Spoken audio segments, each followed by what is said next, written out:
Bom dia, graça e paz, amados irmãos e irmãs em Cristo. Saudade de todos. Estou agora um pouco mais distante, estou em Vitória da Conquista e hoje está bem frio aqui. Acho que estamos por volta de 16, 17 graus aqui em Vitória da Conquista.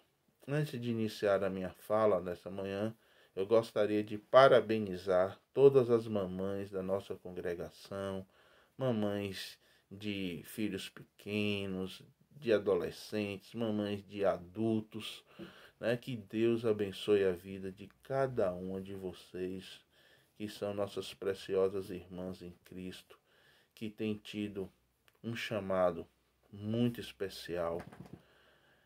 Você que tem construído, ajudado a edificar a sua família no conhecimento do Senhor, no temor do Senhor. Que Deus abençoe você, mamãe, ricamente. Que as bênçãos do Senhor recaiam sobre as suas vidas de forma muito abundante. Receba um fraterno abraço de todos nós da congregação de Cajazeira 6. Queremos expressar nossa gratidão a vocês, mamãe, nesse dia que o nosso país tem feito essa justa homenagem a todas as mães. Meus irmãos e minhas irmãs, eu gostaria de rapidamente trazer uma breve reflexão para vocês, para todos nós, para mim também, lógico, a respeito da igreja, a igreja de Cristo. Cristo, que é a nossa cabeça, o nosso líder, é o nosso fundador, é o dono da igreja, é o Senhor da igreja. E nós que somos o seu corpo, nós que somos o seu povo, a morada de Deus. A igreja não é feita de tijolos, paredes, madeira, gesso.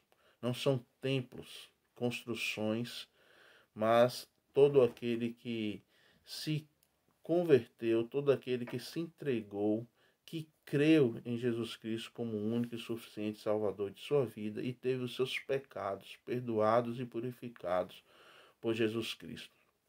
Então nós somos o corpo de Cristo, a igreja de Cristo, a morada do Espírito Santo.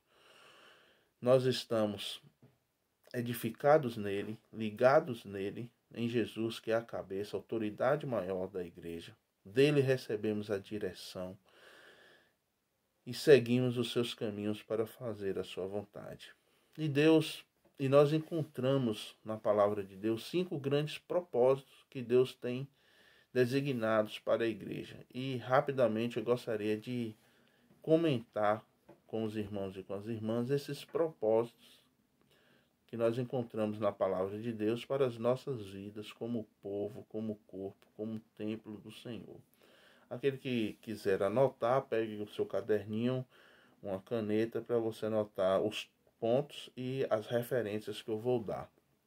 Meus irmãos, de uma maneira geral, são 5 propósitos que a igreja precisa cumprir, que a igreja precisa viver, que eu e você precisamos procurar desenvolver na nossa vida a cada dia para glorificar o nome do Senhor. Esse é o real motivo da minha existência e da sua existência, glorificar a Deus. Nós glorificaremos a Deus quando nós, como igreja, individualmente, como crente, como igreja, como povo de Deus, cumprir a vontade do Senhor. E há 5 pontos, de uma maneira geral, viu, irmãos? 5 grandes propósitos que nós, como igreja, precisamos cumprir. A primeira delas está em Efésios, capítulo 1, versículos 3 e 4, que vai nos falar qual é o primeiro desse propósito. Diz assim: Bendito Deus e Pai de nosso Senhor Jesus Cristo, o qual nos abençoou com todas as bênçãos espirituais nos lugares celestiais em Cristo, como também nos elegeu nele antes da fundação do mundo, agora olha só, para que fôssemos santos e irrepreensíveis diante dele em amor. Portanto, o primeiro propósito, irmão, que nós devemos cumprir como povo de Deus, como igreja do Senhor, é a santidade. Santidade é a marca inconfundível da igreja, pois todo aquele que que se achegou a Cristo, que recebeu a Cristo na sua vida, que ele deve experimentar, né, a purificação dos seus pecados e viver em santidade. Então esta é a primeira marca. Mesmo aqueles que tiveram vidas, né, mergulhadas no pecado, nas trevas, por mais densas e terríveis que tenham sido os nossos pecados e a nossa vida pregressa. Lá em 1 Coríntios capítulo 6, versículo 9 a 11, vai dizer uma série dessas situações, pessoas que praticavam adultério, que eram alcoólatras, beberrões. Essas pessoas nesse estado não herdarão o reino de Deus.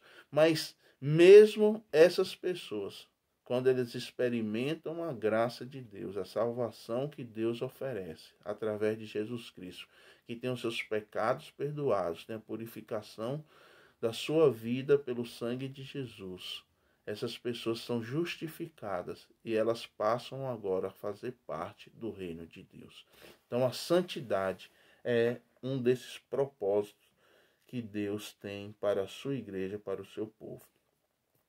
Adoração, irmãos. Adoração é o segundo propósito que nós devemos buscar. No Salmo 29, versículo 2, Salmo 29, versículo 2, nós vamos ler, né, a respeito desse propósito que nós precisamos procurar viver a cada dia. Salmo 29, versículo 2.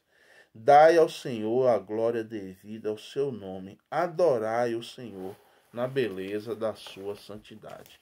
Então todos nós, como crentes, né, devemos procurar reverenciá-lo nos seus atributos, na sua santidade, louvar ao Senhor, engrandecer ao Senhor. Como crente, nós nos alegramos nos santos atributos do nosso Deus, nós nos alegramos nos seus justos caminhos e nós rendemos a Ele sincero louvor pela sua salvação, pela sua grandeza, pela sua majestade.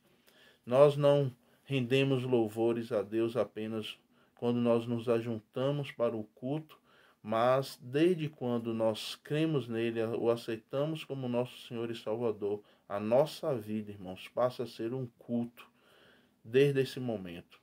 Toda a nossa vida, 24 horas por dia, nós devemos estar rendendo verdadeiro louvor ao nosso Deus. Então, a adoração é o segundo propósito que a igreja deve procurar exercer.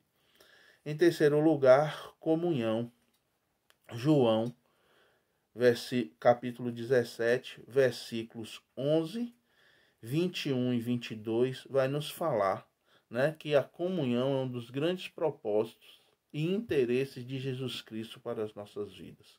Assim como o Pai, o Filho e o Espírito formam uma unidade, assim Ele deseja que nós também sejamos uma unidade com Ele e uns para com os outros. A comunhão é uma grande bênção na vida da igreja. E nós precisamos, irmãos, envidar esforços, trabalhar de forma diligente para que haja comunhão em nosso meio. Comunhão não só para o ajuntamento congregacional, mas é estar sensível às necessidades um dos outros o tempo todo. Comunhão. Quarto grande propósito é a edificação, né? Deus tem capacitado a igreja, está lá em Efésios, no capítulo 4, do versículo 10 ao 16, Efésios 4, 10 a 16. Você vai perceber aí que Deus tem capacitado todos os seus servos com dons específicos para que toda a igreja seja edificada. O propósito de tudo isso é que os santos sejam aperfeiçoados. Eu abençoo a sua vida e você abençoa a minha vida. O ministério da palavra é um dos ministérios que edifica a igreja, né? Nós crescemos no conhecimento da palavra de Deus. E assim nós possamos cumprir a vontade de Deus. Irmãos, como é maravilhoso abençoar a vida do nosso irmão. Procure desenvolver o seu dom, saber qual o dom que Deus tem dado a você. Coloque em prática, sirva uns aos outros. Edifiquemo-nos uns aos outros com palavras sábias, com palavras de sabedoria, com amor, com cuidado, né? Colocando os nossos dons a serviço um dos outros.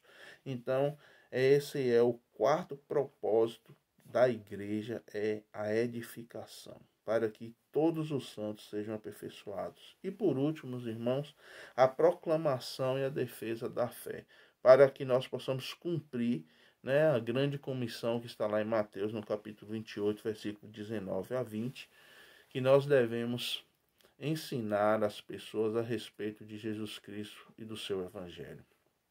Pedro também vai nos dizer isso no capítulo 2, versículo 9 da sua primeira carta, que nós somos a igreja, o povo santo, né, a nação eleita, um povo adquirido pelo Senhor, para que anunciemos, irmãos, olha o que ele disse, para que anunciemos as grandezas, né, do nosso Deus, aquele que nos chamou das trevas para a maravilhosa luz. Então proclamemos o Evangelho de Cristo, anunciemos às pessoas o Evangelho do Senhor Jesus Cristo. Então, esses 5 propósitos: santidade, adoração, comunhão, edificação, proclamação e defesa da fé. Esses são os propósitos que Deus quer para a nossa vida. Um bom dia a você, que Deus te abençoe, que o Senhor nos faça, né, cada vez mais crescer na graça e no conhecimento do seu Filho Jesus Cristo. Um grande abraço a todos vocês, meus queridos irmãos. Fiquem com Deus.